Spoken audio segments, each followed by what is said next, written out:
Being a work-at-home writer can be a rewarding profession, but it can also be an isolating experience, filled with lonely hours, no one to talk to but the face in the mirror, and cold, snowy nights, warmed only by fantasies of Pulitzers, Penn Faulkners, and pushcarts.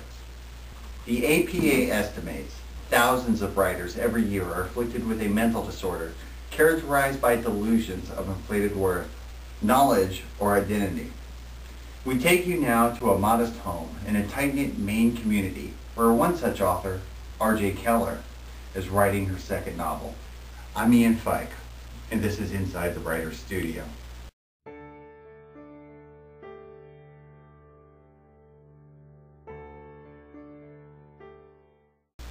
I met with R.J. Keller in her home on a sunny Sunday afternoon. Our conversation was brief. She allowed only an hour. The rest of her day, she said, was committed to appointments with publicists, literary agents competing to represent her work, and an editor from Reader's Digest. Thank you for meeting with me today, R.J. Keller. Do you prefer to be called, R? You may call me R.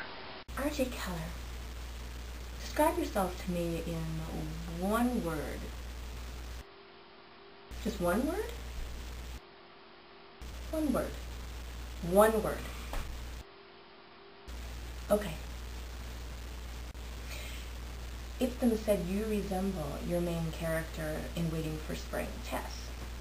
And Tess, of course, as we know, was sort of a misfit and a social outcast.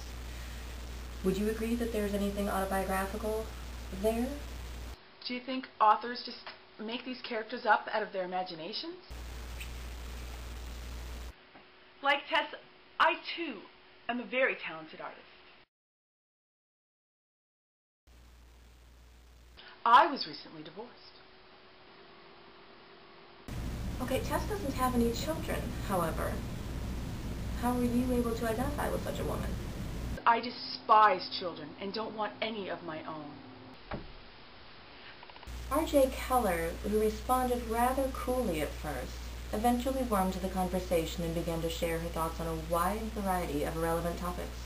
A fabulous book. A wonderful. Give the new Doctor Who a chance. Crushed me. Sure, nobody is going to be as good as David Tennant was.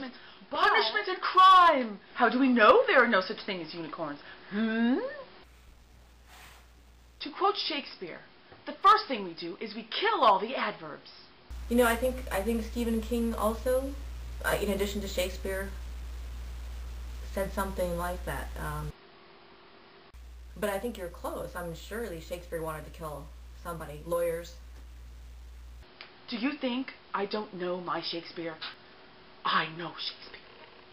Not wanting to ruin my opportunity to complete the interview with this most unusual subject, I suggested we take a break after the awkward exchange.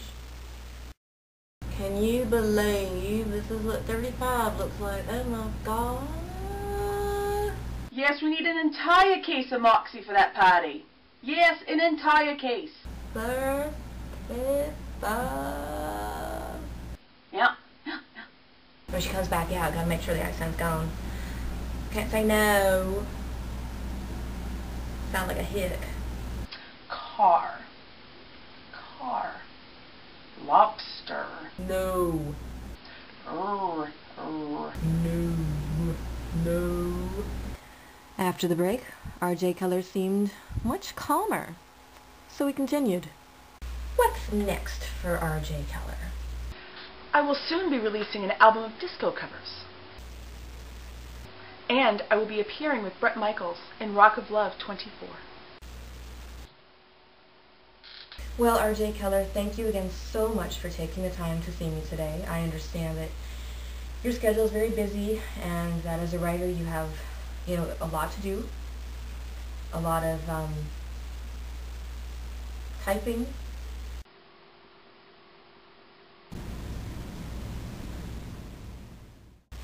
This has been another episode of Inside the Writer's Studio. I'm Ian Fike. Good night.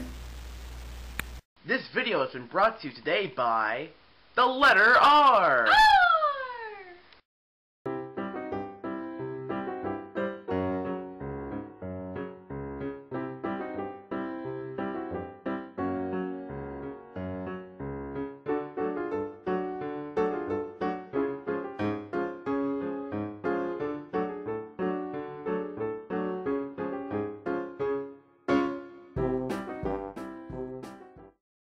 This has been a Paper Rats production.